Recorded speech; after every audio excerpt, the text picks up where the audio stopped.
अरे बहुओं, सूरज सिर पर चढ़ाया है, अभी तक बिस्तर नहीं छोड़ा। सासू माँ की कड़क आवाज पूरे घर में फैल गई। मम्मी जी, मैं तो अलार्म से पहले ही उठ गई थी। रिया घमंडी आवाज में बोली। शहर में लेट उठने का टाइम ही नहीं होता। पायल ने मुस्कुराकर कहा। और आदत एक बार बन जाए तो नींद भी टाइम देखकर आती है। कमरे के दूसरे कोने में गुड्डी हड़बड़ाकर उठी। ए चंपा, सासू माँ आ गई। चंपा ने कहा।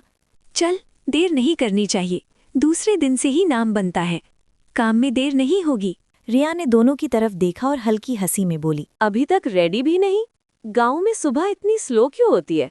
पायल ने ताना मारा। शायद यहाँ अलार्म नहीं मुर्गा बजता होगा। गुड्डी का चेहरा झुक गया। हम अभी आते हैं। चंपा ने बस इतना कहा। काम में देर नहीं होगी। आंगन में सासू माँ खड़ी थीं। आज से घर की जिम्मेदारी चारों बहुओं की है।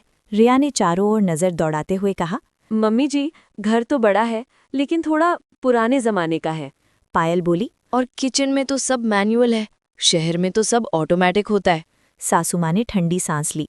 बेटी, इसी मैनुअल किचन ने इस घर को चलाया है। रसोई में गुड्डी आगे बढ़ी। अम्मा, मैं चूल्हा जला देती हूँ। रिया तुरंत पीछे हट गई। अरे नहीं नहीं, धुआं लगेगा, मेरे कपड़े खराब हो जाएंगे। पायल हंसकर बोली। गांव का चूल्हा और हमारा स्टाइल मैच नहीं करेगा। गुड्डी चुपचाप सब्जी धोने लगी, जैसे उसने कुछ सुना ही ना हो। पूरा दिन यही चलता रहा। ऐसे कौन सब्जी काटता है? इतनी मेहनत क्यों? शहर में तो ये सब आसान होता है। रिया और पायल हर बात में खुद को बेहतर साबित करती रहीं। गुड्डी हर बात पर जी कहती रही। चंपा बिना बोले काम करती रही। दोपहर में ननद ने बताया, कल मुंह दिखाई है। रिया का चेहरा चमक उठा। ओह परफेक्ट, अब तो सब रिश्तेदार देखेंगे कि असली बहू कौन है। पायल बोली। ड्रेस ऐसी होनी चाहिए कि पूरा गांव याद रखे। गुड्डी ने धीरे से पूछा। चंपा, मुंह दिखाई में क्या होता है? चंपा ने शांत स्वर में कहा। जो होना होगा हो जाएगा। शाम को रिया ने जानबूझकर ऊंची आवाज में कहा। पायल, हमारे घर में तो मुंह दिखाई में ही बहू की क्लास समझ आ जाती है। पायल हंसी। और कुछ लोग तो बस काम के लिए बने होते हैं। गुड्डी ने अपने आंचल से आंख पूंछ ली। चंपा ने धीमे से कहा। रो मत, सबका वक्त आता है। अगली सुबह आंगन पूरी तरह सजा हुआ था। पीतल की थाली, दिए, हल्दी, कुमकुम, रिश्तेदारों की फुसफुसाहट। सासू माँ बीच में बैठी। पहले शहरी बहू। रिया आगे आई। प्रणाम मम्मी जी। सासू माँ ने ऊपर से नीचे देखा। सलीका है, आत्मविश्वास है। मैंने खुद सब सिलेक्ट किया है, रिया ने गर्व से कहा। हार पहनाया गया।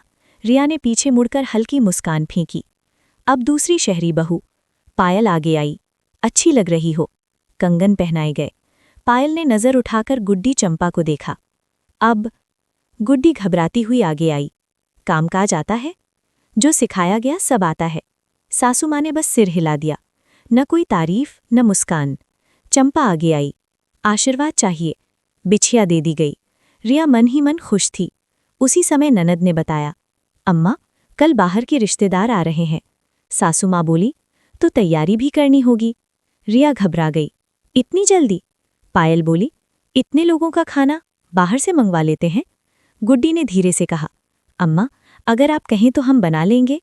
चंपा बोली, आप बस नाम बता दीजिए। अगली सुबह दोनों सबसे पहले उठीं। अम्मा, आटा गूंथ दिया, दाल चढ़ा दी, सब्जी काट ली। रिया ने देखा, इतना सब खुद?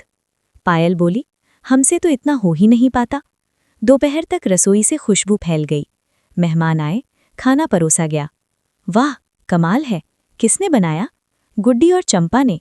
सासू माँ की आंखें भर आईं। सबके सामने बोली, शादी के दूसरे दिन मुझे शहरी बहुएं बहुत अच्छी लगी थीं। बोलचाल, पहनावा, आत्मविश्वास। रिया और पायल चुप हो गईं। लेकिन आज समझ आया, ये गवार बहुएं कुछ अलग किस्म की हैं। ये बोलती कम है, निभाती ज्यादा हैं। गुड्डी घबरा गई। अम्मा, हमने कुछ गलत? सासू माँ ने उसका हाथ पकड़ लिया। नहीं बहू, आज असली मुंह दिखाई तुम्हारी हुई है। चंपा की आंखें नम हो गईं। रिया ने सिर झुका लिया। पायल बोली, हमें सीखना पड़ेगा। सासू माँ ने कहा, शहर सिखाता है दिखाना, गांव सिखाता है निभाना। आंगन में सन्नाटा नहीं था, समझ थी, अपनापन था। और उसी दिन उस घर में असली रिश्तों की शुरुआत हुई।